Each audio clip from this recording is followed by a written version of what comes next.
Welcome to Showes dedication. Wow!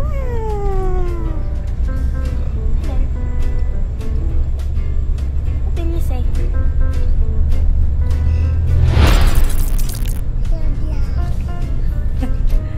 Where are you going? What? In the church.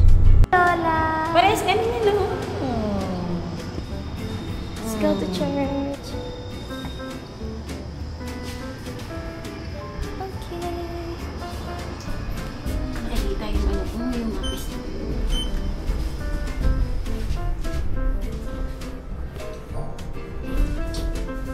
Super pretty naman yan.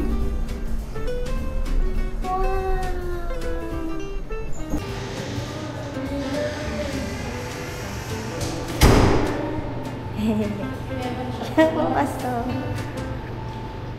Nagngingipin siya.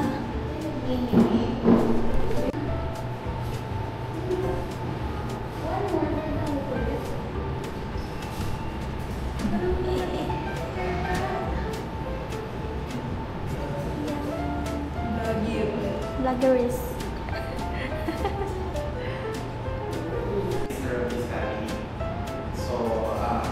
Grateful po kami kayo ay welcome dito. Salamat sa pag-pili na dito gagawin ang dedication ni Ellery, ni Kayla. May invite everyone to stand.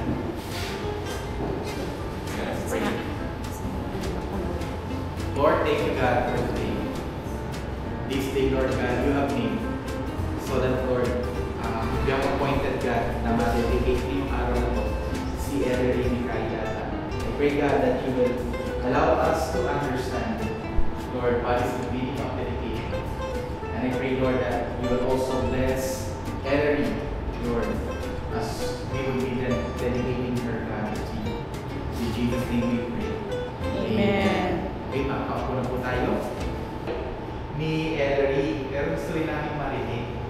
Sino ba yung pwedeng magkwento sa inyo mag-asawa? Bakit nagkaroon ng Ellery? Napakaganda na bata. Pangalay mo ba? Pangalawa, ulitin ko.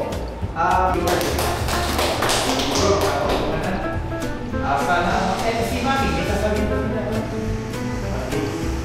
I hope na ang bawat sa akin sa sandali ito ay sobrang masaya. Kasi po kayo. Yes po. Ako sobrang masaya. Siyempre, ilang beses na ako nag-dedicate ng bata. Pero ito kasi ang message na pag-dedicate ng bata, bawat bata is miracle from the Lord. So, i-clarify ko lang, ang dedication, hindi po siya gaya ng pag-ibig. Hindi po siya pag-ibig. Ang dedication po, ang principle po ito ay yung pag-dedicate ng bata. Ay gano'n.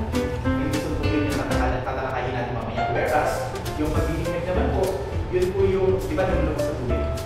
Kasi yung pag-ibig po, yung baptism is yung tao may desisyon na sumunod siya kay Jesus Christ at ibigay yung buhay niya kay Jesus Christ. Now, bilang ang magulang po ni Ellery, ni Kayla, nag-decide po si Mami at siya si Daddy na i-dedicate ang kanila anak para sa Panginoon. Okay po ba? Amen? So why do we dedicate the child? May mga reasons po bakit tayo nag-dedicate ng bata. Number one, po yun. Recognizing that her child is a precious gift from the Lord and he or she belongs ultimately and always to God first. So, ensure, kung dadaan mo sa question, pero recognize din mo mag-asawa na si Ellery ay regalo sa inyong Diyos. Okay, and ultimately, siya ay belong kay God. Okay, nandito dito. Kaya tayo nandito kasi tayo ay mag-witness sa child dedication ngayong hapon. Number two reason that you are releasing the parents and the family and the witnesses here. You are releasing ownership of your child to Him, understanding that God is responsible for the way in which he or she was designed and already knows the plan and purpose for her future. Sandali salita po, nire-release ko yung ownership. Mamaya mauunawaan natin